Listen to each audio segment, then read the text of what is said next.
Ok, alors maintenant qu'on a réussi à créer cette carte qui a l'air fonctionnelle, eh bien je propose, voilà, on va la copier-coller un peu partout pareil, et puis on verra ce que ça donne. Il est possible qu'on ait quelques petites choses à changer.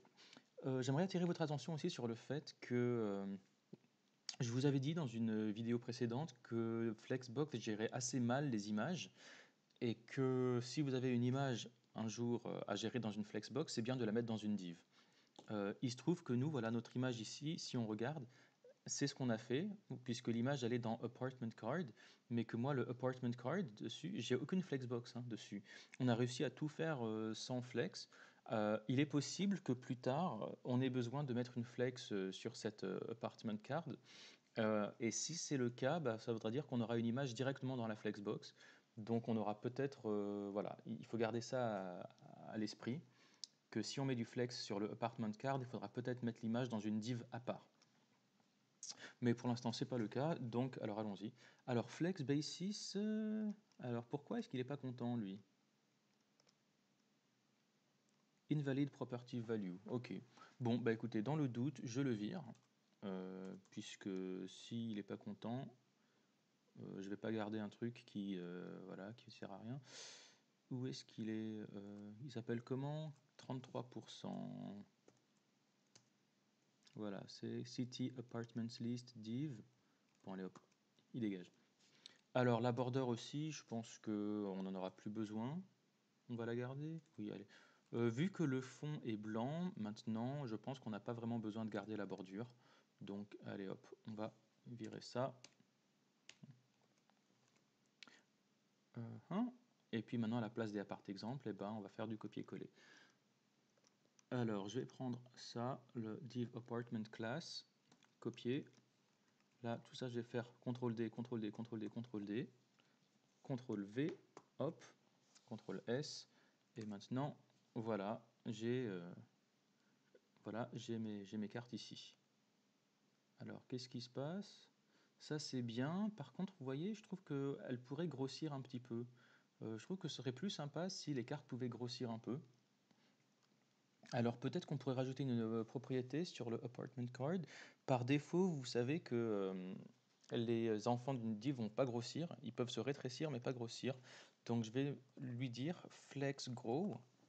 Et alors 0 ça veut dire non, et par défaut c'est non. Ça flex grow 0 c'est par défaut. Si je mets 1, voilà, ça veut dire que maintenant il s'autorise à grossir. Alors effectivement, lui il prend toute la place. Par contre, voilà, on risque encore d'avoir un petit problème d'image. Alors allons-y, apartment card, je vais leur mettre un flex grow. Apartment card, voilà. Flex grow, je vais mettre 1. Maintenant tous ils grossissent, ça c'est bien. Mais on a voilà, l'image qui est pas top, elle.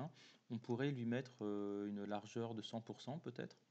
Est-ce que ça marcherait si on mettrait width de 100%? Ça a l'air de marcher. Par contre, vous avez vu que ça déforme un petit peu l'image. Avant que vous me posiez cette question, pourquoi est-ce que je mets du width et pas du flex basis? Je vous avais dit dans une vidéo précédente que quand on travaille en flex, c'est mieux d'utiliser flex basis que width. Mais regardez de plus près, est-ce que je suis vraiment dans une flexbox là? L'image, elle est à l'intérieur de Apartment Card. Et Apartment Card, lui, il n'y a aucun display flex dessus. Le City Apartments List, lui, il est du flex, mais la carte en elle-même, il n'y a pas de flex dessus. Donc vu qu'il n'y a pas de flex, enfin c'est un enfant de Flexbox, donc je peux lui mettre un flex gros, il n'y a pas de problème, mais l'image, j'ai aucun problème à mettre un width dessus.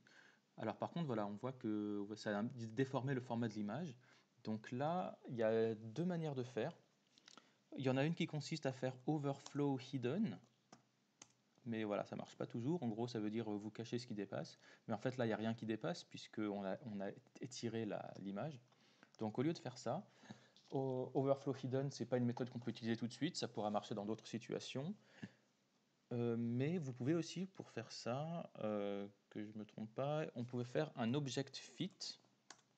Et là, on peut lui dire qu'est-ce qu'il faut faire. Voilà. Cover, il est pas mal. En fait, vous voyez que ça zoome. Si je suis dans Fill, en gros, bah, c'est la position par défaut, c'est Fill. Donc en gros, il va chercher à étirer l'image. Moi, je vais plutôt faire Cover.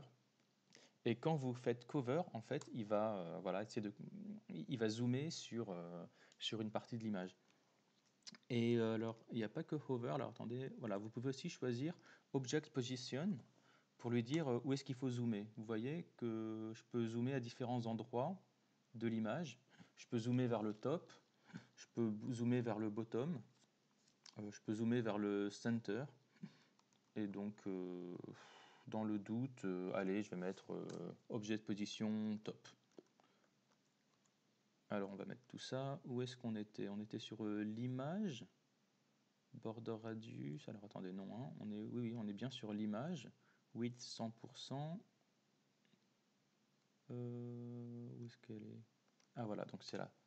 Width 100%. Qu'est-ce qu'on avait dit aussi? On avait dit qu'il y aurait un object fit. Un object fit qui serait de cover. Et puis, on mettra un object position. Allez, top. Voilà, donc là j'ai à peu près ça sur toutes mes divs.